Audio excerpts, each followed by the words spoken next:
In this lesson, I'm going to teach us how to create an S3 bucket. And what I've just done, I've logged into my AWS console and I typed S3. So if you click on services, you see S3 recently used. So we click the buckets to see the list of buckets we've created. And yes, so if you see, this is a different name from the last lesson. So what I did was I deleted the buckets and the objects in the buckets. And it's best practice to always delete the resources you've created or stop the AWS services you've launched. It's best practice, so not to incur any unnecessary cost, and also to keep your environment clean. That's if you're no longer using the AWS resources or the service. So as you can see, this is the bucket I've created recently. So you can see the objects. If you remember from the last class, it was jollof rice and chicken. So but this time is jollof rice and turkey. So we click on this jollof rice and turkey, and let's have access to it. Let's see, let's click on this open and have access to it from our console. That's we have an access to. So let's go click on it.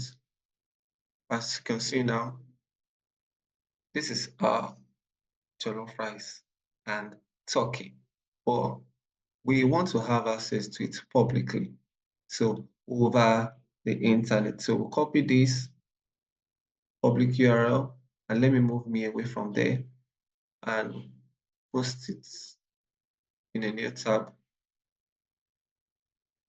As you can see, presently, we don't have access to it.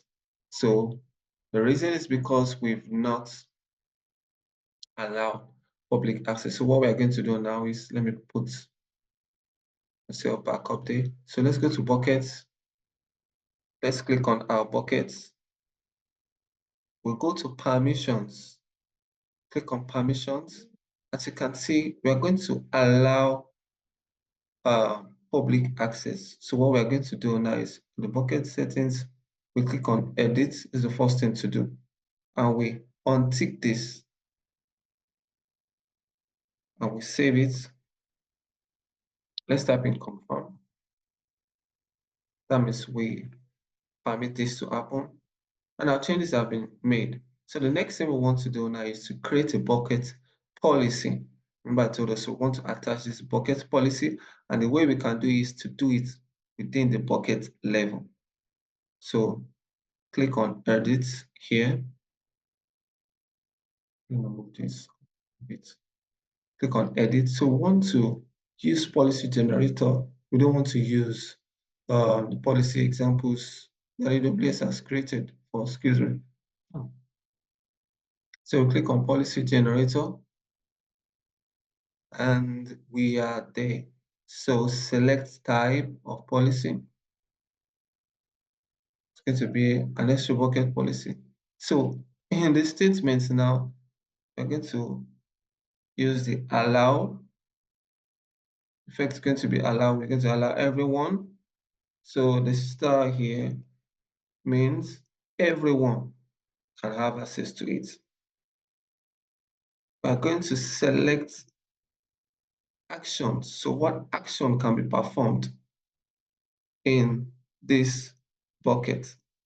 So remember we said we want to just read what's inside the bucket. So we are going to click on get object, which means to be able to read what is in the bucket. So get object, selected one. And what we're going to do now is we're going to attach the ARN. So we'll go back to our console. We click on the bucket ARN.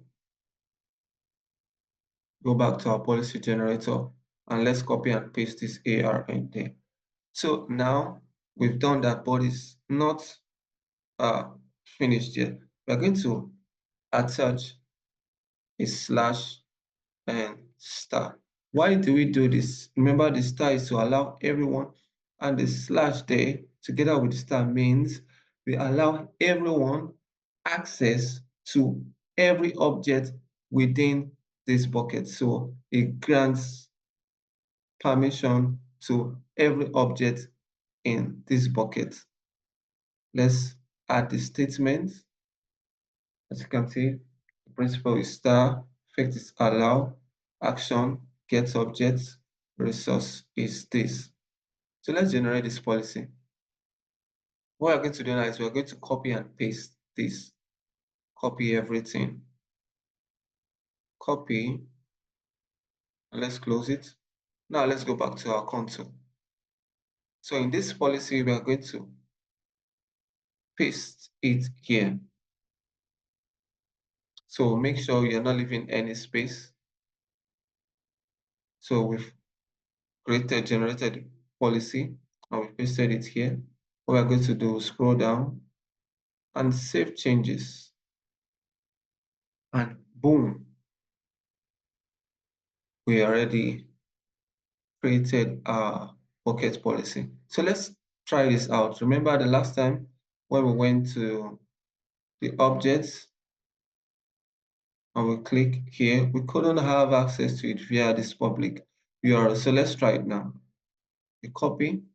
Let me move me away from the road again. Paste it into a new tab and enter.